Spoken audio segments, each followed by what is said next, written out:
Yeah. Every time you go through it. If you can guess when I'm going to swear, and then just make a beep noise, that'd be good. And I'll do likewise. I like it. Thank you. So, welcome to the Ziggurcast podcast. This is episode 7. Today I'm joined by Denis Plesca and Carl Mason, who are local filmmakers, and we're going to talk about their careers, their experience, what they've done so far, and then not hopefully get on to stuff like YouTube and digital filmmaking, because, I mean, that's why we're here. So thanks Dennis, thanks Carl for joining me. Thank you. I appreciate the long distances you've done. The whole total grand of about 12 minutes. I think I sat in your car park for longer than it took me to drive. You shouldn't have sat in the car park. It's just, you could have sat in the toilet. That's true, yeah. It's pretty warm. The toilet, it gets boiling. It's absolutely roasting. No, in a bad way. Sauna. Yeah. I think it's a means to get the men off the toilet really quickly. Anyway, back to filmmaking. So, both of you have had careers. I know you're both young, but still, you've been working it long enough to say you've had careers in filmmaking for a while. Both in different ways, but I'm intrigued by to be able to show to everyone that the talent that we have in our area. We couldn't get any of them here today, but I mean, hopefully we can talk about them. It's the only reason I came, just so I can see that. See other people. See the talent. Yeah. So Dennis, how did you start off? What do you do? Right. So in a nutshell, I am a filmmaker, but I am trying to. I think I'm slowly getting at the stage where I'm trying to now find that path of moving towards cinematographer or DOP or director. I'm finding that I'm liking both. Recently, I've realised that the best films I've ever made, or the best films. Well, I mean, is that mine? Tune. Big client. Get on the call. I could have put $1 million that was off. That never happens. I actually hate noise, so my phone is always on silent, so I must have flipped it the other way around. Anyway, I like it. Massive apologies. He should have taken that call. I get so much. I should have, because he's a big client, but he'll have to wait. I get so much stick for that ringtone as well, so that's now gone live. Copyright strike. Brilliant. Whoops. I've paid for that, so it's personal. What's the copyright strike? Just tunes going live and sorry, Dennis, you're saying for music. Anyway, I'm trying to push towards identifying myself much more towards being a director or a DOP. I've realised that sort of last year and early this year, I shot something already that I just loved, and I'm looking back, and they are my favourite pieces of films that I've created, but actually those are the ones that I've directed. So where I've got other people involved. So, and I don't know that's because I'm able to get much more of my vision forward, or is it because I'm just hiring the right people that are essentially better than me, or they've got better cameras than me. Admittedly, I've been really lucky to work much more with better cameras, and working much more with anamorphics, Arri Alexas, and those are the things that I've always really wanted to sort of acquire on shoots. So when I did, they have been as good as I sort of expected them to be. So that's kind of where I'm at now. But the whole sort of thing started when I was at uni. I did graphic design. I didn't even study film, so I have got no knowledge of film from studies of school. Everything's kind of self-taught. I did film there. I did design there, and then in my third year, part of my final major, I kind of started messing around with film. There was someone a year below me that was really, really good in filmmaking, so I started messing around with him, making some films. We both graduated, and then he was already working with some amazing brands. I got a 5D Mark III, which was an absolute game changer for me, and I think for the rest of the world. So that helped me kind of get some jobs, and then I was just working as a designer full-time and pretty much freelancing full-time from 6 p.m. onwards every single night, weekends, etc., up until 2016, and then 2016 went freelance. Where did you study? Well, at Northampton. Oh. So, yeah. Northampton, of course. Yeah, so I've been here, I haven't lived here all my life, but yeah, solid 17 years now, I think. So I did apply at other universities, most of them turned me down. Yeah, Hull, Huddersfield, Southampton, all the top. Yeah, Southampton was. Yeah, places. Do you know what? Southampton was up there. Manchester was up there. I couldn't actually afford to go to the Manchester interview, so I had to turn it down. I looked at the train ticket; it was about £100. I was like, I just can't afford that right now, so I dropped that. Bedford, right in front of my face, said, "Nah, you're not coming." So it turned me down straight away. So I nipped that in the bud. But Northampton, when I looked at the course, because that was on literally that, because I wanted to move away and have that experience. But when I looked at the course, it turned out to be really good. I thought, well, just give it a crack. So it's interesting how often we forget or overlook stuff right under our noses. Yeah, massively. And I say that I have this conversation quite regularly, even with locations and with travelling and with holidays and stuff. There's just so much on your doorstep. So yeah, Northampton ended up being probably the best decision I've ever not made. And what's the majority of the work that you produce? So it's a lot of it is with corporate clients. I started with documentaries. That's one thing that got me there, but it got me to where I am now. But it wasn't really paying. So it got me noticed by clients and direction skill. Yeah, work. Yeah. So it got me noticed and stuff because I was doing loads of documentaries, entering in film festivals and stuff, and then I kind of stopped. And I turned up to a film festival a year later. That was that, and they were like, "Oh, you're not entered this year," and I sort of realised, "Oh shit, no," because I'm swear word. I just realised that I was kind of starting to be paid, and then those documentaries that I did got me some experience, some skills, some knowledge. And eventually, I had barbershops, I had local shops, I had just anybody and anybody's like, hey, I need a film doing. Can you do that for me? So that'll be 100 quid, I'll be 150 quid. Whatever it was at the time, I started to make some form of money. And then that's when I pushed more towards just being a filmmaker and just getting, trying to turn it into a career because I was still working as a designer at the time and then now pushing towards film. For anyone wanting to get work out there, speak to your local barbershop. I mean, it's... Do you know what? Surprisingly, it's huge. Even recently I was approached by someone and I did it, and I kind of went in there and had a chat with them, and I didn't really want to shoot, another film that there's faders and things like that. I wanted to move away from that. I wanted to actually tell his story.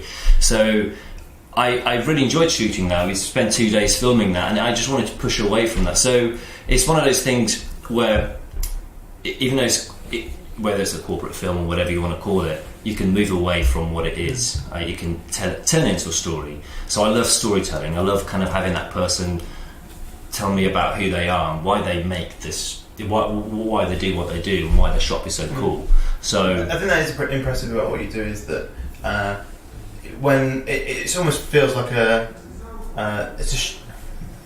it's embarrassing sometimes as a filmmaker to say, well, on the rungs of things you do, the corporate work's like the thing that everyone has to do. Oh, of course I do the corporate work because it pays the bills. But you tell stories, and isn't that rather than the labels of corporate fiction, documentary, whatever. Yeah, it's definitely, and I agree. I had my favourite project last year. We wrapped up on it. I was approached by just someone out of the blue that saw something that I did with one of their clients they worked with, and the whole thing was like 4 weeks. The whole process. They called me up and said, we need a film ASAP, can you do it? And I was like, yeah, sure, we can do it. It was actually for a packaging machine in a warehouse. You look at that and you just think, this physically couldn't get more corporate if they tried. When you think outside the box, well, actually, one of the things he said, well, the reason we have this packaging machine is because we've realised that it's actually reducing a lot of plastic, the use of plastic. We no longer need to use so much plastic. We're in a world where 2018, the most used word was single use. So I'm like, bang, that's it, that was instant. Ironically, the most used word was single use. Yeah, in 2018. So we're now pushing, so these guys were pushing, they kind of piggybacked on the back of that. So that alone inspired me to sit and think, I can make a story into this. So I ended up so they did it was like a case study. So they sold one of these machines to a huge, massive, giant corporate company in the UK that sells skate gear. So I then turned that, rather than saying, hey, look at this amazing packaging machine, I said, well, actually, the reason this company bought this packaging machine is because they want to reduce the amount of plastic they put through. So the customer now doesn't get this lovely little candle wrapped up in plastic, it gets in pure cardboard. So we went surfing, we shot the whole thing in the water. The guy that presents is a surfer and actually works for this company as well. So he's also head of sustainability. So he works for a company that ruins the world. So it worked really well that we were able to tell his story, and he's like, look, this is where we're pushing towards this, having this packaging machine. It may cost us £500,000, but it's reducing the use of plastic. So just flipped the whole thing on his head, shot it anamorphic, shot it on an Alexa Mini, and it was so far away from any corporate film you can think of. But I just fell in love with the process and with the end outcome that it's just become my favourite film that I've sort of made to date, and I just think it couldn't be further away from a corporate film if it tried. But also, that just never happens. The client just gave us complete freedom, which is unbelievable. Well, Carl, you had a similar start, and you started out with kind of documentaries and telling stories, and I mean, it's one of those other impressive things. There's lots of 16-year-olds that, not that you're 16 now. There's lots. I look like a 12-year-old. I mean, wait, that's going to pay off in 20, 30, 40 years' time when we're all looking old and you're still looking young. So. But I'm in Northampton. You know, lots of teenagers, 16-year-olds, 18-year-olds, that say, "Oh, you know, I want to work in film. I want to make films and stuff." Whereas you weren't saying it; you were doing it. Yeah, I mean, for me, it was kind of a weird. I kind of went into film in a weird way, like. Backwards? Yeah. So during my GCSEs and stuff, I was like, I had a camera, which, you know, I was playing around with that and that kind of stuff. And me and my mates were constantly kind of making sketches and stuff for YouTube, like complete crap, which is still pretty out on the internet somewhere. And started messing around. But then I just started emailing kind of local businesses around Milton Keynes and whether they wanted some promo work. And just to kind of, you know, make some money on the side and, you know, mess about with it. And because as soon as someone wants something, I think that's something which a lot of young people trying to start out in film kind of put hurdles in their own way, because they try and put all the pressure on themselves to self-start. Whereas if someone else says, "Great, do it," it's almost like you're choosing someone else to put you into a position of pressure. I've got to deliver now. Yeah, you set yourself goals and like deadlines and targets, and it motivates you to do the work and that kind of thing. So we just started making kind of small corporate videos for local businesses, and it kind of built up. Barbers? Not barbers. Not barbers. The first client I ever had was Buckinghamshire Railway Centre. Wow, in Buckingham. Solid. Choo-choo. Yeah, and that was like £100 for like a promo, obviously. Well, at the time, there must have been. I mean, it's a bit of a risk for them. I mean, even for £100, they just get complete crap. Yeah. But yeah, from that point forward, we just started doing like corporate films, and at that point, it was very much kind of the standard, you know, promo, and everything followed the same kind of, you know, standards. But by doing that, it then allowed, and you know, making money from that, it then allowed me to start developing my own projects. And by the end of my GCSEs. Which were fine. I went into like the first. Which were fine. Just in case. No, that's good. Which were fine. But then I went into sixth form, like studying media, and I realised this is just completely not what I want. Like, it's not creative enough. It's not challenging me enough. Yeah. So I decided, you know, screw this, and I, in the most like dramatic way possible, I left sixth form on the first day back after the new term. Okay. I got an apprenticeship in London for a recording studio, and that was why did you go in on that day? Just to be like, morning everybody. Yeah, I'm leaving. pretty much. And then they still made me stay the whole day. That's the problem. But yeah, and then did an apprenticeship. So and I worked as a kind of obviously as an apprentice, but. Like a digital media assistant, and I kind of led the development of music sessions. And that kind of community in North London, in Crouch End, is full of recording studios. So we shared a studio with like the Church Studios, which is one of the most kind of famous studios in London. Like look after Adele and people like that. And why should you be looking after? You could hear it through the walls. It's great. Wow. But yeah, we kind of started making music videos and started leading the development of kind of their content. Sorry, I just had this image of Adele talking through the walls. Hello. Well, yeah. Whilst they were doing that, Was I recording it? Yeah. Sorry, it's Adele. Sorry. So yeah, and then but then whilst doing my apprenticeship, then I did my first short film. Which was Imagine, and I've always wanted to do a short film based on the Beatles, of course. But obviously, just financing that was tough, and I wanted to do something which was a big production. So I ended up contacting a local charity that I'd always kind of been known with, and they funded it. So they put £6,000 to make this short film to raise awareness of a really rare neurological condition called Niemann-Pick type C, which affects about 4 kids in Milton Keynes, but there's only 800 people in the world who have it, so it's quite a high percentage of Milton Keynes. So we wanted to make this short film, and yeah, I was I was 17 at the time, completely out of my depth, so I was terrified because we had like a 30-man crew, just like. Like, you must have done something to give them the confidence. Well, the only experience I had at that point was the apprenticeship at Bleach, where I worked in London. So it's kind of like, and obviously I did pre-production and everything like that. But I had a great DP. He was like Jack Shelbourne's like the loveliest person in the world, and yeah, we kind of experimented, and that was really a crash course because I haven't gone to uni or anything like that. Because obviously I dropped out. You didn't drop out. You walked. I walked out inward. But yeah, so that was really a crash course for me.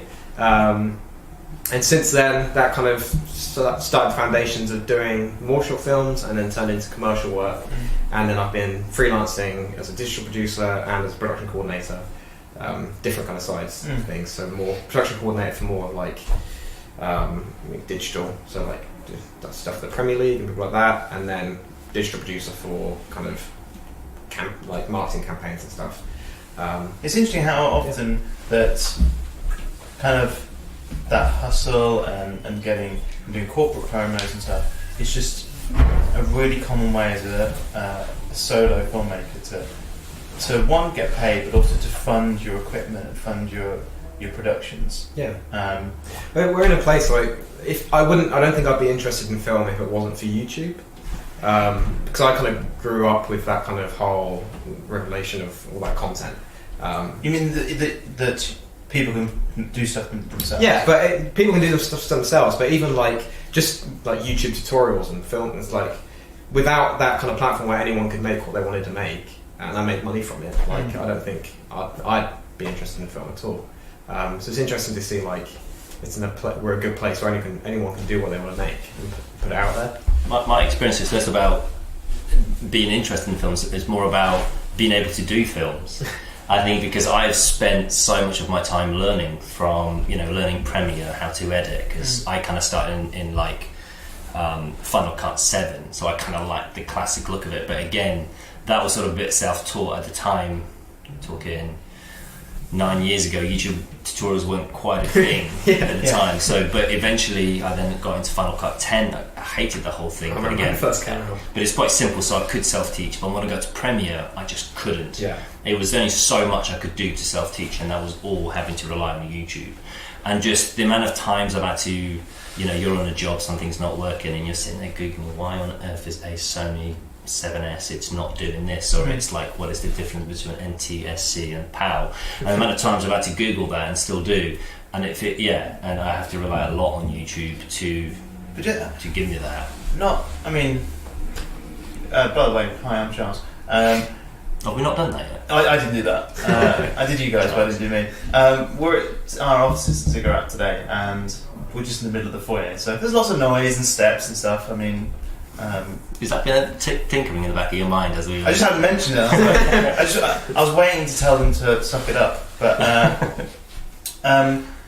one of the things that's in the back of our head as a company that ostensibly works with YouTube content is the positives, but also the negatives of the YouTube community.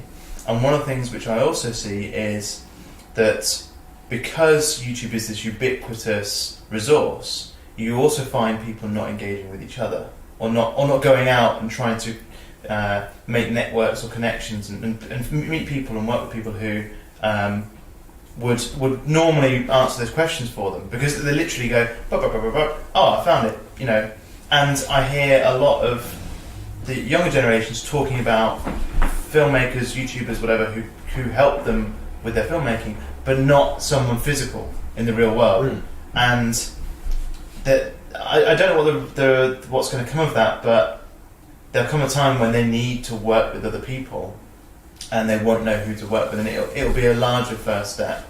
Yeah. I think I don't know what your opinion is on this, but I think it's a good starting point because I think from what I hear, and even this morning I popped up on a YouTube thing.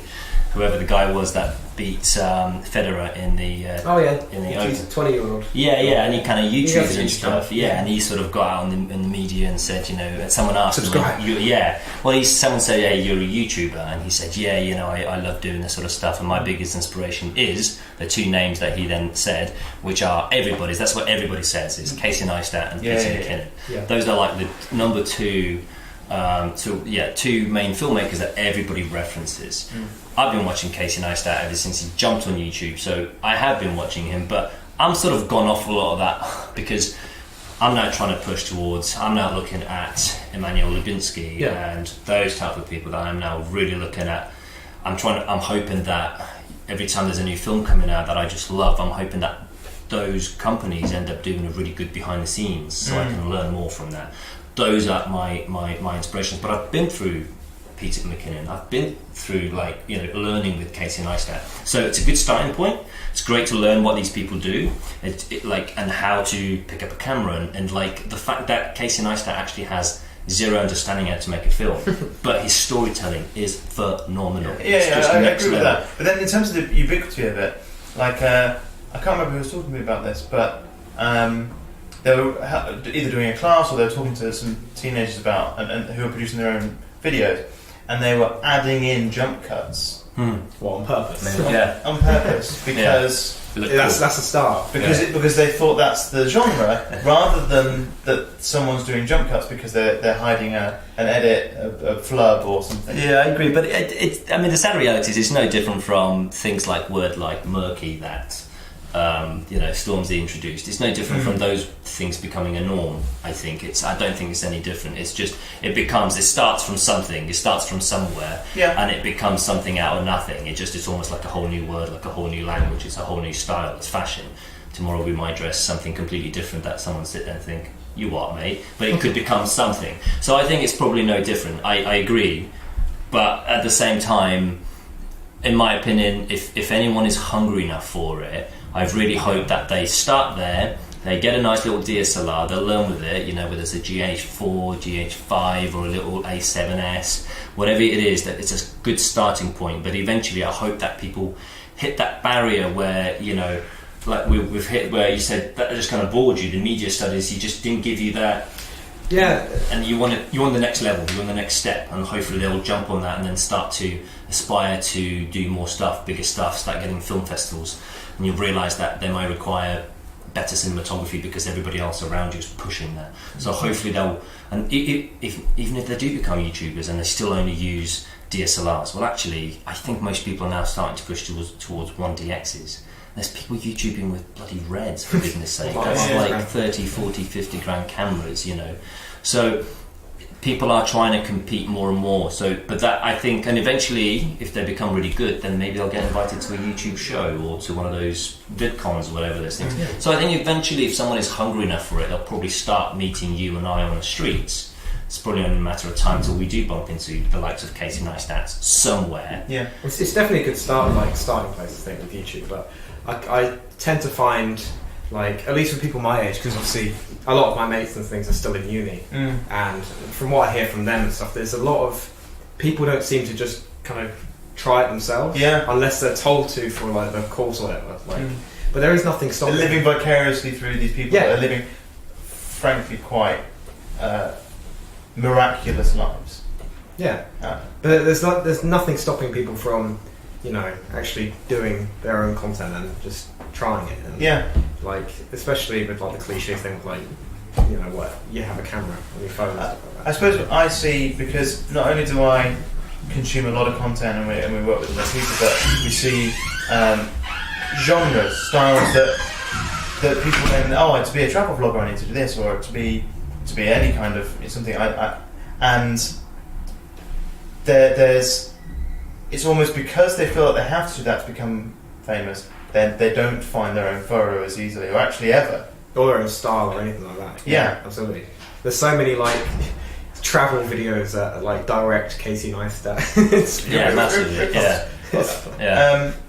So given that neither of you studied film or filmmaking practically, how did you find your own, or how are you finding your own voices and inspirations?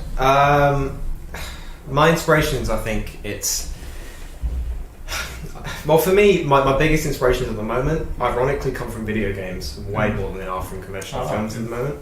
I was just at the V&A in London recently for a design exhibition, but like what gaming is doing at the moment and how gaming is telling stories is like that's directly inspiring kind of my own.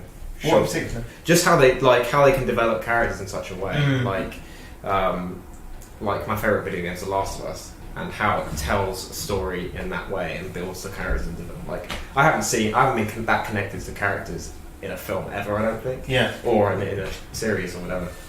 So that's definitely a big inspiration for me. But then it's interesting that I think Telltale Games, who were making the Rest in peace. who were making the Walking Dead chapter, comic book storytelling games went under. Yeah. Maybe just financial, that they overreached, they were making too many bad management. But it was kind of like that. It's the industry saying, I mean, that's the extent at which we'll have storytelling in games. You've reached the limit.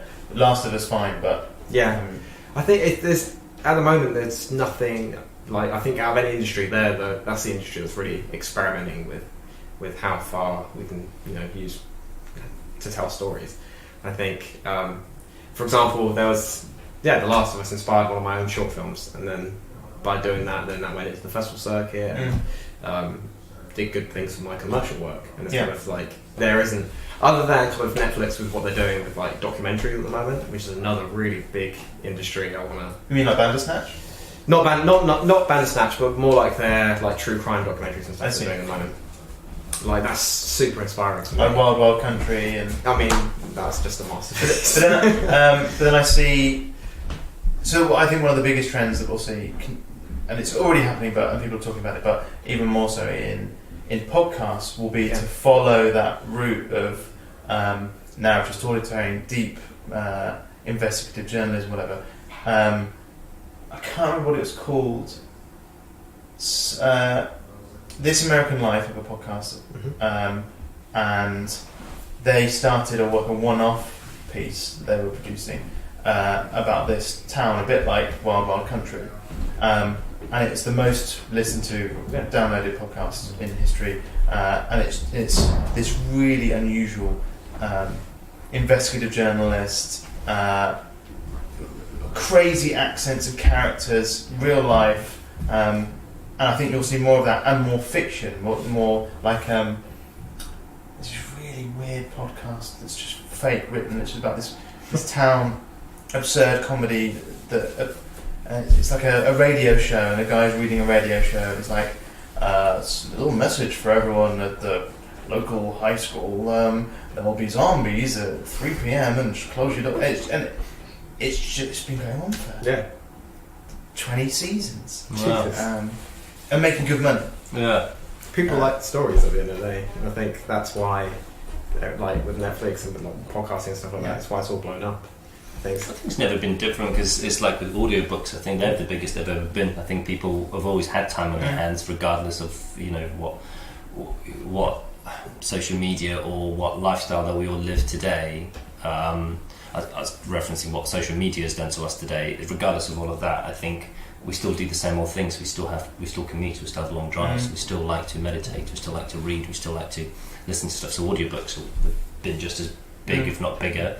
Podcasts, I think, have never been bigger. And like you said, I think storytelling, and it's like, but I just think generally, I think more and more people get into it. I think more and more people, there's just so many creative people out there that I think it's only going to evolve. It's only going to get bigger and bigger. But then I suppose in the big long stretches of history, culture will attach itself to a medium, and then taste will change, or money will drive writers to a different thing, or they'll coalesce. Like publishing didn't used to be a thing, and then it became a thing, and then you'd have people stopping, being the people that chose what was published or not, and then people that wanted to be successful, be a writer, like, okay, well, screw you guys, I'm going to do a podcast instead, and then that's big, and it's the kind of natural rebelliousness, then coalescence of money around different kinds of, I mean, poetry used to be the iconic form of culture. Like you would want to be paid by some lord or lady to write your poetry, and you'd be sitting back being like, well, I'll just write a little missive today. No one wrote novels. You couldn't print them, and then suddenly novels were a thing. And it was like, I can't remember the last time I heard about a poet making decent money. No, nor do I. But I actually still, I don't. My new plan or sort of another idea for this year, I've sort of discovered that I'm not great at writing, or in fact I haven't attempted to write anything, and so I think and then I've always been thinking about starting to read more books, short little stories, things that have been forgotten about, and I've been inspired by poems. I've seen some really interesting films. That I think one of the really cool commercials that came out, Giftcaf, I think did a really cool commercial last year rather, with like a poem. I don't know who wrote it or whatever it was, but it was kind of cool. This girl kind of sat on this car in the middle of nowhere, and you just don't expect it to be a Giftcaf thing, but she was just sort of kind of expressing this sort of poem thing. So I thought that was really cool. So there's a lot of stuff that I've always been inspired by. So I will either attempt to write something or find something that hasn't really seen sort of the light of day, and try and turn that into a film. I think that's sort of one of my plans this year, because I really like to. Another thing I'm trying to get into is how can I understand stories? How can I understand what people are trying to give me? Because if I ever do make as a director, I need someone comes along and says, hey, I've written a book or I've written a script. I need you to understand it and adapt it into a film. So that's another thing that I'm really keen in, but I think I'm going to start simple with a poem. Yeah. Because I attempted that. I went to Scotland for a business trip, and that's when I was really pushing film and pushing stuff. So I just filmed stuff around Edinburgh. Came back with then I was like, I just don't know what to do with this crap. It was just like, it's a nice little bit of footage that I got, but most of it was around a lighthouse. I was like Googling away, and I found this really nice kind of poem about a lighthouse. And then I happened to work in an enterprise building, and there happened to be a really old guy there with a really good, strong Scottish accent. So I got him to record as a voiceover. Yeah, exactly. Is this Northampton Enterprise Centre? No, it wasn't. It was Corby. Yeah. Oh, I mean Corby. It's like so Glasgow's come down. Exactly. So there's loads of them there. So it was quite easy to find. But I've always liked poems. I never really understood them. I've never given them enough. I've liked them in films. I've liked the way they've sounded in films because I've always been a visual person. I've never really read enough books, because if someone says, hey, go and watch the new Harry Potter or whatever, or sorry, go, read the new Harry Potter, and I'm like, why would I want to try and sit there and read the description of the colour of his shirt? Wouldn't I rather see it? So I've always been a visual person. I've always preferred to just watch something rather than have it described. Maybe that's why you engage with poetry so much, because it's so efficient. Possibly, yeah. I struggle to translate like the descriptions into visuals. Yeah. Sometimes with reading, so that's why I don't get any.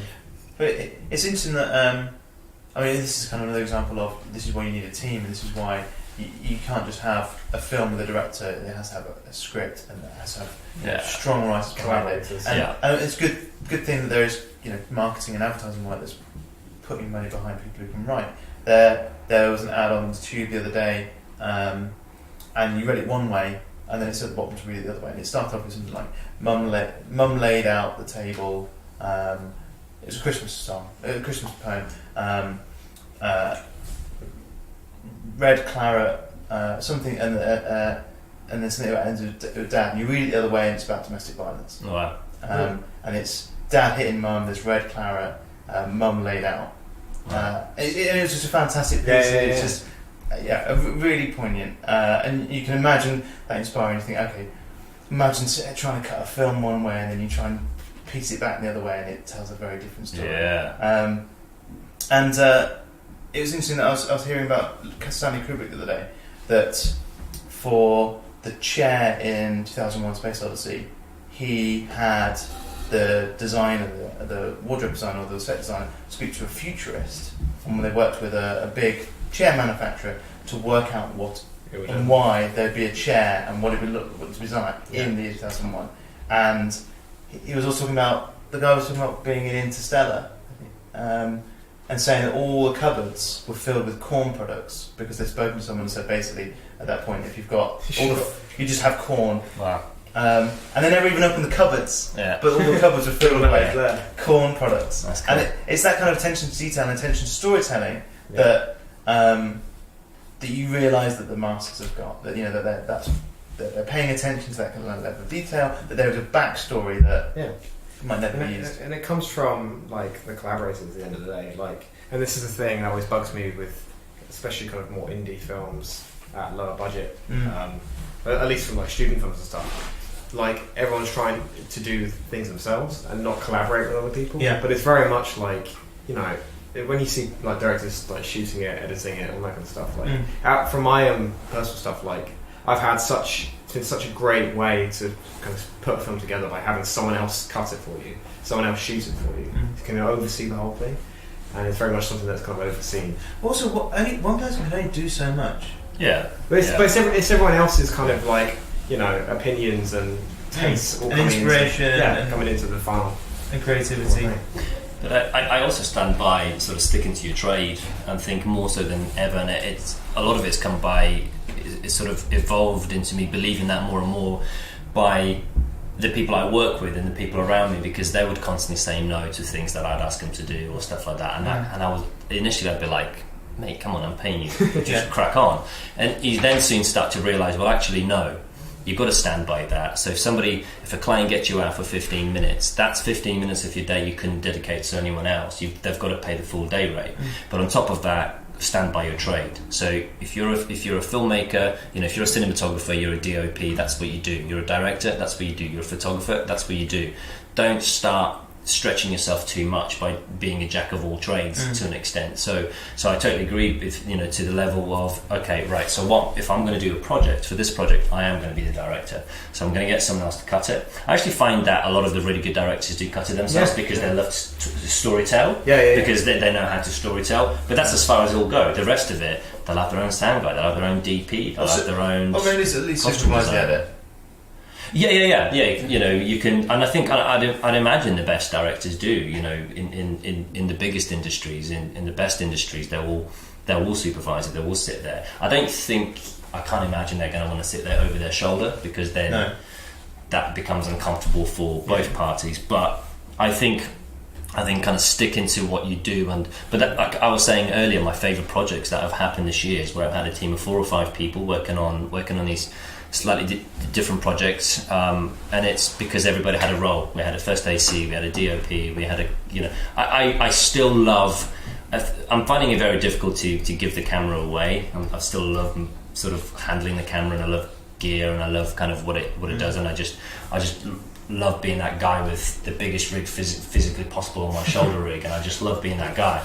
But I've realised, I did a music video 2 weeks ago, and I have realised how difficult it is to both be a DP and a director, because as much as you want to be that first person to see the action, to have the actors perform through your glass and you're the first to see it, as much as that's so exciting, you then want to go in and tweak things. It's really difficult when you've got this big giant rig. Okay, you might have an assistant that can take that off you, but it takes you away from that role too much. And that's the first time I realised, where I was like, I fully understand why there's now people that do both things, director and DP. I think that's one of the reasons why I get frustrated with YouTubers regularly when they have to be a jack of all trades, because the money at the beginning and it's almost non-existent. You have to do everything yourself, but then they don't give up. They like, one of the biggest challenges I have is when clients or YouTubers say that they don't want to give up the editing, and I'm like, well, okay, you could be filming a video the day, so there'll be more content, or you could be spending more time thinking about content rather than doing the edit. How you manage the workload? How special can your edits be that someone can't copy them? And yes, there are some people out there who their edit is part of the magic, but more often than not, there's also the editors out there who will be like, okay, I'll watch 10 of your videos and be like, yeah, fine. Yeah. I'll get you to a rough cut, and you'll be able to comment on the remainder. It's a shame, and that's maybe again where I see YouTube being as much of a benefit as a problem as it is a benefit, because it's not a great training ground. It's a great democratization of money that anyone could put up a video, it could do really well, and you could make a load of money from it. No one's getting in the way. Yeah, massively. But I just think, again, there's probably something for everybody on that. And I think, you certainly know that specifically with the people that you sort of work with. But at the same time, I do find some really, when I want to look at the difference between an Alexa Mini and an Alexa LF, that's there. That's there. Yeah. So it's videos for so many different types of people, like levels of experience. Yeah, and there's some really advanced stuff. And the best behind the scenes I've ever watched have been on YouTube, have been put by Sony or Warner Brothers or whoever it may be.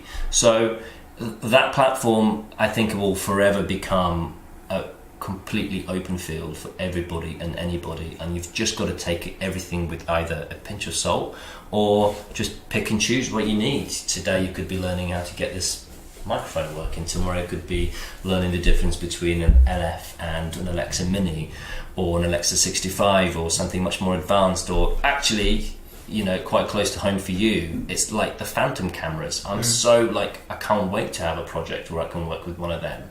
And I think, the slow-mo guys have just opened it up into this, and I think they're starting to even share more of the camera, and they're explaining how the frames per second work a lot more than they ever have, I think. So when before it was like, let's slice this melon up and look how cool it looks. Now it's like, right, okay, we've really slowed this down to so many thousands. I think that's an interesting example of where originally YouTube was very much about viral hits and humour and entertainment, that Gavin feels so much more at ease being able to share his passion, which is the science behind it. But one of the things I find really interesting is now that there's a lot more YouTubers who are making good money, there's a lot more people using Phantoms, a lot more people putting slow motion content up, no doubt. And again, it's kind of becoming a genre of well, it's science, technology kind of content. Is you need to have some videos with some slow motion in them. Like Mark Rober, Smarter Every Day, they're all starting to do slow motion segments, slow motion science. It's become, I think, even before I could even understand how you could do it, there's a thing called Twix, I think it was, or something like that, that you could slow stuff down. Even if you shot it at 25 frames, you could put it through this. And it interpolated frames. And it would give you super slow motion. So it's always been something that everybody wanted to do, and anybody that could afford $300 at the time to purchase this program and do this, or somehow find it on LimeWire or BearShare or the old school ways of ripping stuff off the web. I don't know what you're talking about. Torrenting? Yeah.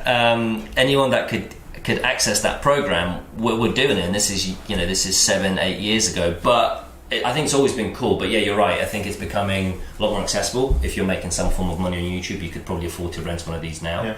But I don't know, it's like Grand Tour and Top Gear. It's just more content. It's just the more stuff to watch.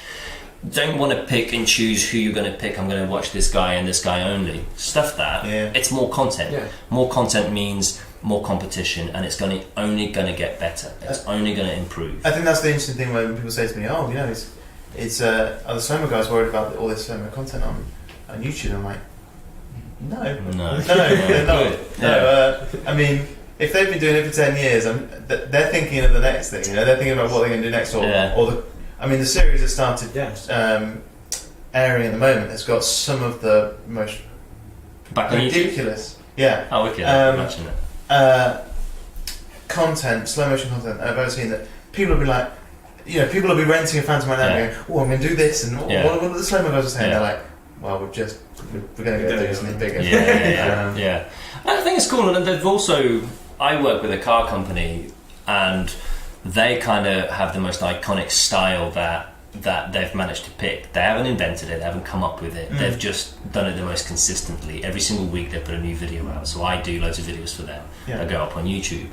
And every time you see another video somewhere else that has no relation to that company, the comments are like, "Oh, someone's been watching some company's called Petrolicious," and then it's it's a classic car publishers online based in LA, but then you read all the comments on other videos that look remotely similar, and everyone is like, oh, someone's been watching some Petrolicious films, because they've just somehow managed to pick that style. Well, they haven't taught me that style. I've watched some other videos, I think I could do that, I'll go and do it, so then my videos get published on their channel. But that's exactly what the slow-mo guys have managed to do. They've become almost the market leaders, if you want to put it in those kind of corporate terms. They've become the leaders of that, so then people will always associate them because they were the first. That's not to say that someone that came in 5 years ago are making just as cool stuff. It's not to say that they've copied the slow-mo guys, or that they're not as good. They're just as good. They're their own things. They're their own people. And actually, it then starts to show you the people that are really innovating and they're doing something different with it, and those people are just copying. Because there are people that are just copying it. Yeah, plenty. This is a ton of them. And actually, they don't do as well. But they're the people who don't kind of last. They don't last. So, there's what was it? There's a video that's not come out yet, but I was watching Gavin film, and when you're watching someone trying to choose a focus point on something that doesn't exist yet, and an exposure that's like 1,000 levels magnitude different to what they're currently looking at, and you can't light me to something that's not happened yet, and you're getting cinema quality footage. You realise how skilled someone is, and that you can have the money to rent a camera, and you can get a technician. There's a reason why we still don't get other technicians involved. Yeah, massively. They most of them still don't have the experience. Yeah, and do you know what? The day I stopped watching some of Peter Mckinnon stuff, and I think I can say this out loud because he's never going to be watching this, or maybe he will. Is when he got given a 30 grand camera by Canon, and he the caption was, he caught my attention with whatever the word is, the caption that everybody puts in there. He put today's vlog is shot on a C3, whatever it wasn't C300, it was something above that. It was a 30 grand camera, and I'm like, wicked, click on this. I'm like, yes, this is going to be amazing. And that has been in the box the entire vlog, and he doesn't open it at all, apart from just opens up his too complicated, that I don't know how to use this, they've given me this but I have no idea, that's too much, I don't know what to do with it, and he just gives it back a week later, and I'm like, oh my god, if somebody gave me that camera, if Canon approached me and gave me that camera, the things I would do with it, it's just, and people like that just haven't got a clue. So he's extremely successful, he bangs on about gear all the time, yet he just chose not to use that. So there are a lot of people that will, that do actually hire the stuff, get given the stuff.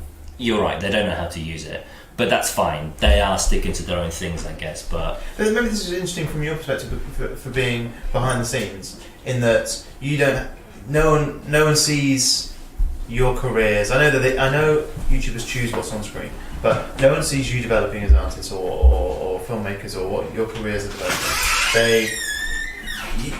It's private,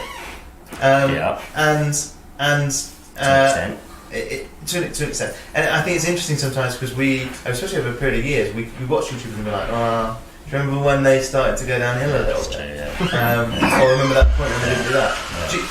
How do you keep yourselves, moving forward, changing, but also there's no audience telling you,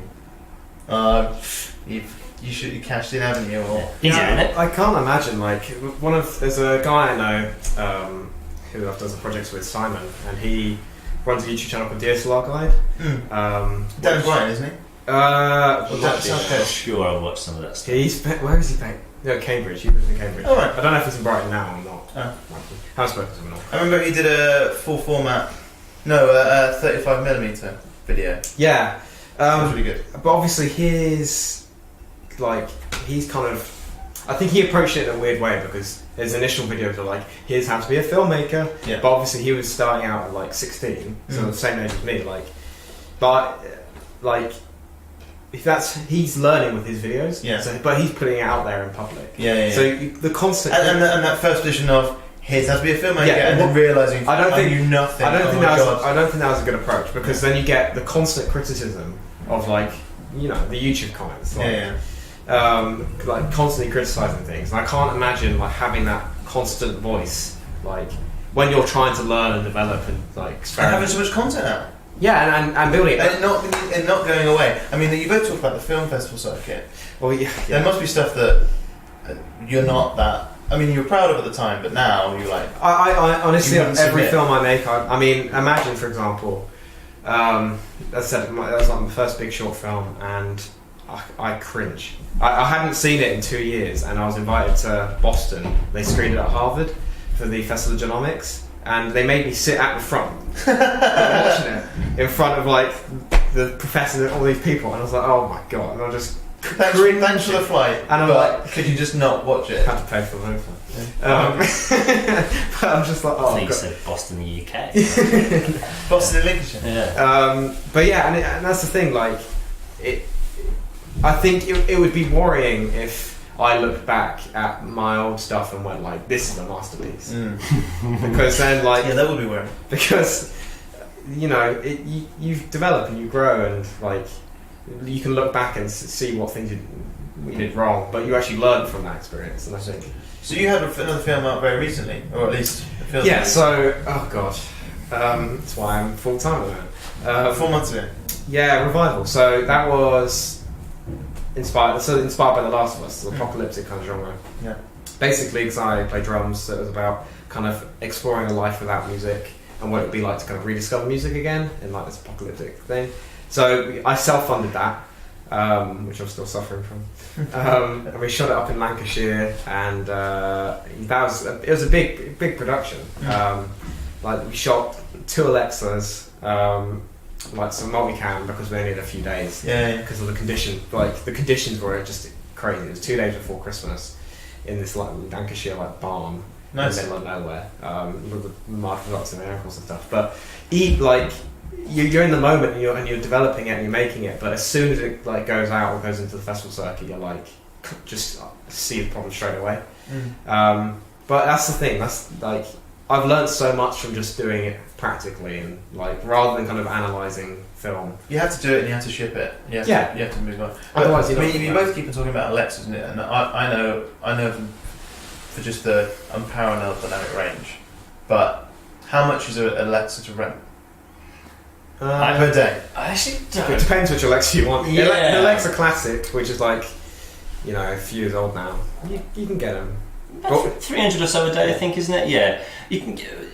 It all varies, but So It's not about. It's never about the kit. No. It's always about the DP. And It's funny you say that because both of you have been talking about Yeah, we have fair mentioned- amount. But I think it's fair to say that we've been through the DSLR times. I think that they helped us a lot, and they still do. But it's as much as every day I do get the odd messages of some people, like, you know, on Instagram and stuff, and like, hey, you know what, should I buy the? For instance, my main camera currently is the Ursa Mini, which I Great absolutely camera. love. Looks like a I just, laptop. Image. Yeah, it's got the word mini in it, so it's good. But it's a fantastic camera, and that's literally I bought it for like 2,900 or something like that. So that's not a lot of money. You'd be paying more for a 5D Mark IV, you know, to buy that. So, but I loved what that camera did. Is it pushed me much more towards cinematography. It gives you things like false color. Unless you had an external monitor like an Atomus or something like that, you wouldn't be able to read that on a DSLR. There's a lot of stuff that it introduced me to that I thought was really cool. So yes, but we've been through that time with the DSLRs and stuff, and we're trying to push towards cinematography. We're trying to push towards becoming directors, becoming DOPs. I think that's where we're at. But I don't want anybody to sit and think we can't afford that. I still can't afford it. I'm hoping that 2019 is going to be the year that I'm either going to buy the 8K Red or the Alexa Mini. I'm hoping it will be that year. But there's going to be a lot of hard work involved in that. For Christmas presents. Don't want to. But I don't want to put anybody off that wants to really get into filmmaking, because it's all about the story. Get a concept and just shoot. The biggest thing that I found is it's not stopping. I stopped for a little bit, and then I just remember I felt really ill for a bit, and someone asked me if I can help them with a film, and I wasn't doing much film at the time. This was like 5-6 years ago, and I just remember I was like, oh, I'm really glad you got me out of bed. You know, I was feeling a bit sorry for myself. I'm a bit ill, couldn't go to work today, but here I am helping you with a bit of filming, and that sort of like sparked something. Where I thought, well, I can't stop this, because I almost didn't continue with filmmaking. So the key thing is, I just think, just don't stop. Yeah, Pick up anything, whether it's your iPhone, whether most resolution is really good now. Just, I mean, there was a film released nationwide, like all around the world, shot on an Android or there's a new iPhone 8 or whatever it was. I can't remember the director. No, They did I can't remember it. so it doesn't really Shot on the iPhone. Sort of both. Yeah. Shot on the iPhone. He's come out with another one. Yeah. This year as well. So it's Didn't Soderbergh also film the really weird multi-part film that HBO is going to put out? It's like Bandersnatch. Massive multi-part. I'm not sure. But I just wouldn't want to ever put anyone off. It's like we're aspiring to that now. We can't quite afford it. I just happen to know a DP with an Alexa Mini, so I give him 3 days. He vice versa. So he helps me out. The rest of it, I can, if a client comes in and we can fund it, then I hire him. And I just think it's all about who you know. And that's get the thing. involved. It was like the networks. Like that's the main thing. Like I wouldn't be able to make any commercial stuff I make or narrative stuff if I didn't kind of network and meet people and know the people. Look, and Milton Keynes is not exactly known for its creative hub. Just as roundabouts. Too many roundabouts, no space for it. But because it's such a new city, town, not even city, everything feels so kind of forced, like trying to force culture, and there aren't that many creative people, but it's about finding them kind of people and people who are willing to kind of work together and develop, and they're the people. But they're there. Yeah, they are there. Yeah. It's just finding the good talent, like getting rid of the crap and finding the good people, and then they're the people who build your careers way down the line. It's so much like who you know on the internet. I think start anywhere. You can start anywhere. I think that's a great point to end on. So thank you everyone for tuning in and listening to Ziggurcast. You can find Denis and Carl on Instagram, Twitter. I think Carl is Cinebites on a lot of platforms, and Denis is Denis Plesca. I think there's an underscore around there somewhere. Underscore somewhere, yeah. But thanks very much, and thanks to you both for your time tonight. Thank you so much. Cheers. Thank you. Bye!